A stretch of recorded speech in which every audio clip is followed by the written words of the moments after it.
২০২১ সালের ৩ এপ্রিল হেফাজতে ইসলামের তদানীন্তন কেন্দ্রীয় যুগ্ম মহাসচিব মাওলানা মামুনুল হক নারায়ণগঞ্জের সোনারগাঁও একটি রিসোর্টে নারীসহ অবরুদ্ধ হন।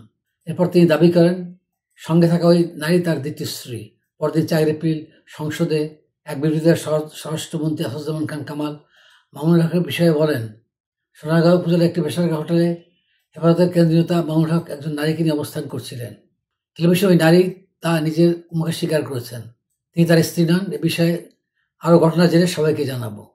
মন্ত্রী আরও বলেন, ওই ঘটনার পর দেখলাম ওই রিসোর্টের উপর আক্রমণ। কেন এই আক্রমণ আমার জানা নেই।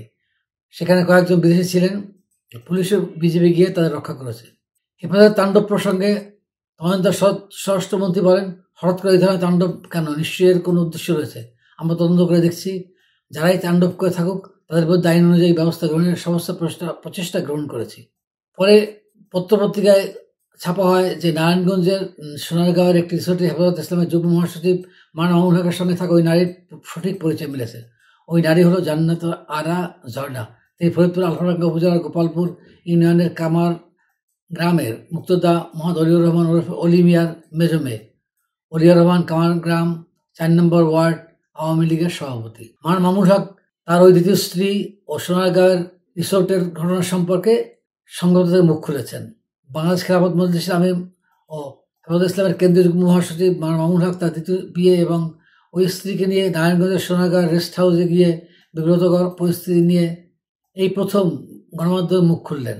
গত ২০ আগস্ট বুধবার প্রথম আলোয় প্রকাশিত এক সাক্ষাৎকারে এ বিষয়ে প্রশ্ন করা হয়, মামুনুল হক খোলামেলা জবাব দেন। শোনা যাক প্রথম আলোর প্রশ্ন এবং মাওলানা মামুনুল হকের জবাবের বিষয়টি।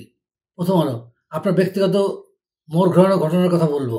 ২০২১ সালের ৩ এপ্রিল নারায়ণগঞ্জের সোনারগাঁওয়ের ঘটনাকে আপনি কিভাবে দেখেন? মামুনুল হক, সোনারগাঁও ঘটনা আমার জীবনে একটা অবশ্যই দুঃখজনক ঘটনা। এটা কখনোই কল্পনা করিনি। এই ঘটনার ভালো মন্দ দুটো দিক আছে। মন্দ দিকটা হলো এখানে ব্যক্তিগত আমাকে ঘায়েল করার, চরিত্র হরণ করার একটা বিব্রতকর পরিস্থিতির সম্মুখীন হয়েছি আমি। তবে ঘটনার একটা গুরুত্বপূর্ণ ভালো দিক হলো আমি এবং দেশে আমরা অনুভব করলাম যে ব্যক্তিগতভাবে শেখ হাসিনা ইসলাম বিদেশি শক্তি আমাদের গুরুত্ব দেয়। আমাকে তারা ভয় পায়, আমার নেতৃত্বকে তারা ভয় পায়। আমার কাছে মনে হয়েছে আমি সেই আক্রমণের জায়গা থেকে আমার ব্যক্তিসত্তাকে, আমার নেতৃত্ব সত্তাকে আবিষ্কার করতে পেরেছি। এই কুসংস্কারকে রোধ করার জন্য আলেম সমাজকে অবশ্যই সাহসী রাখতে হবে এবং যারা ইসলামকে প্রশ্নহীনভাবে মানেন তাদের সবাইকে কুসংস্কার রোধ করার জন্য যার জায়গা থেকে ভূমিকা রাখা জরুরি। একজন স্বামীকে একসঙ্গে ২, ৩, ৪ স্ত্রীর সর্বক্ষেত্রে সম অধিকার মর্যাদা নিশ্চিত করতে পারেন? মামুনুল হক, এই প্রশ্নটা খুবই আপত্তিকর। কারণ যদি এটা নাই সম্ভব হইতো তাহলে কোনোভাবে আল্লাহ পাক এই বিধান দিতেন না।